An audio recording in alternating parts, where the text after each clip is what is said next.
So you want to get into a Korean university, but you just don't know the steps to getting into the language program? Well, follow this video to the very end to figure out how you can start attending a Korean college. So before you choose a university,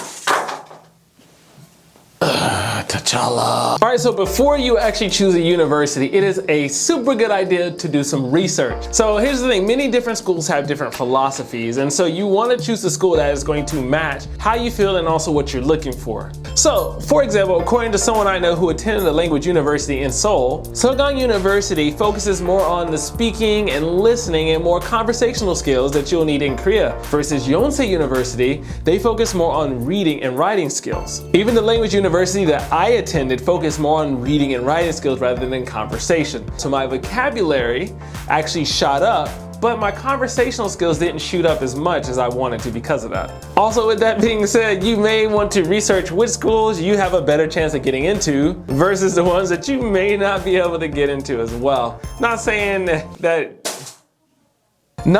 you guys cannot get into the language university that you want to get into, but still, it's a good idea to know what you have a better chance of getting into anyway. When you are choosing a language university to attend, it is a good idea to also research the city that the university is in. So if you want to live in Seoul, you may want to decide whether you really want to live in this big city environment, always surrounded by cars, pollution, and people, but it's also where the hot spot of South Korea is. Versus if you want to go out into the suburbs, or you want to go out into the countryside where there's not as many people, but you may have a stronger chance of making genuine friendships. It is really up to you as to what type of university you want to attend and your expectations for what you wanted to get out of the program. No, you're not coming in, Kat. Another thing you need to know is that the city that you live in will also decide the tuition of the school.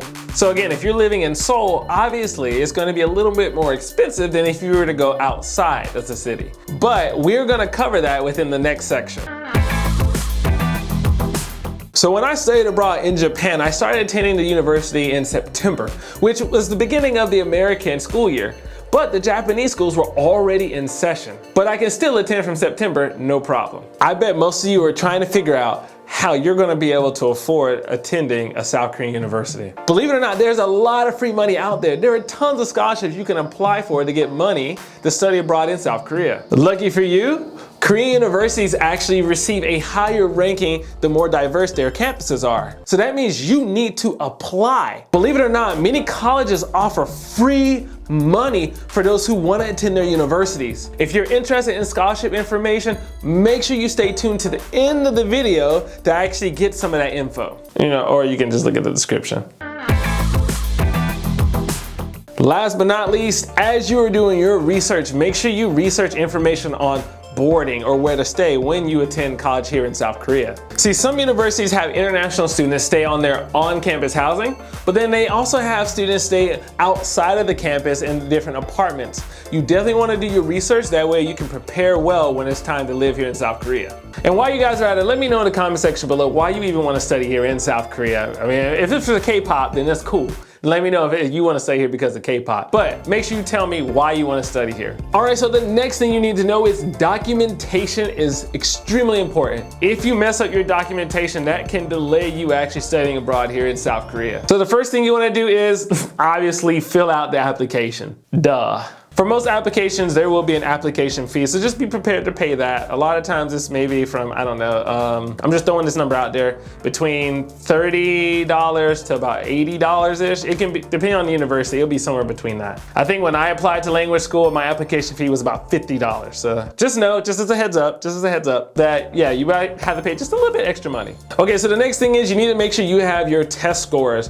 The college will ask for your test scores, so if you've taken the SAT or the ACT, mostly obviously American schools, or whatever equivalent you have it within your own country, then you're probably going to need that information as well as a transcript. You're definitely going to need a transcript for sure. If you're applying to the graduate school, you'll probably need some kind of ACT or MAT test results as well. So just get ready for that because they are going to ask for it. I was really surprised in Korea that a lot of graduate schools here in South Korea actually have classes in English. That really threw me off. So just for your information, if English is not your first language, there is a chance, not saying it will happen, but there is a chance that the university may ask for a TOEFL test score as well. So just be prepared and know that. Reference letters are a definite. Please make sure that you get maybe 2 to 3 different reference letters from someone who trusts you. I always try to get a reference letter if I'm working, then I get a reference letter from someone who knows me professionally, as well as a personal reference letter as well from a good friend. Please don't get a reference letter from your parents or any of your family. That is a common rule with asking for reference letters. Make sure you get one personal and one professional, at least. You may also want to get one academic, which would be a professor.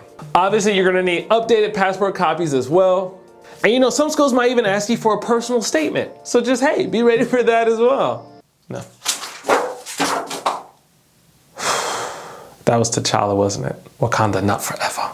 And I cannot stress this enough, South Korean schools, again, they get a higher rank the more diverse their campus is. So make sure you apply to the school because there is a high chance you're gonna get in. Okay, so before you leave your country, you need to make sure you have a good amount of things in place. I will tell you what to do right now just to make sure that you do not make any mistakes that I did. Okay, question number 1, do you have enough deodorant?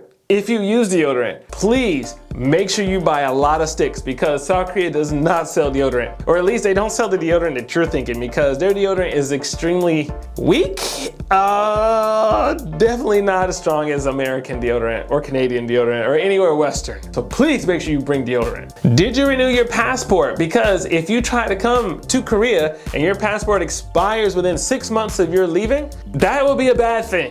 You need to go renew your passport. Is there a language test for your new university? You might want to check on that because some universities require either a Korean language test or again the TOEFL. So make sure you check up on that before you try and leave your own country. Also, I mean, while you're at it, just study some Korean before you get here, guys. Just study some Korean. I tell you, when I first got here and I tried to order at a restaurant, see, I thought I knew Korean. I thought I did. I sat down in the restaurant and I went completely blank. Make sure you study before you step in this country. Did you get your shots? Nobody wants you coming here with the T virus. Please make sure you get your vaccinations. And also make sure you pack all necessary medications that you need. My personal opinion, if you have allergies, please make sure you bring some either Benadryl or some Allegra. I would definitely come with some Tylenol PMs and some NyQuil. They have Tylenol here, but not the different types of Tylenol they have back home. So again, make sure you pack plenty of medications that you know you might normally need in your home country because highly likely they won't have it here. So how do you feel now about applying for Korean universities? I hope you feel way more confident and I hope you're actually on your way to actually researching at this moment to apply right now. Big shout out to Diamond Danger for your comment on the How to Make Korean Friends video. I appreciate you watching the video and taking your time to give me your 2 cents and to say something. Please make sure if you guys want to shout out in the video that you drop a comment down below and I'll make sure I throw you in the video. And also, while we're at it, take a screenshot. And make sure you upload it to Instagram. It could be Instagram stories as well. And make sure you tag me in it. I love being a part of your Instagram stories and commenting as well. I'll make sure I share it myself. So please make sure you take that screenshot and upload it to your social media. So please make sure you like and subscribe to the channel. And after subscribing, make sure you hit that noti bell. That way you can get notifications to when I come out with a new video. But until the next video, you guys be cool. Peace.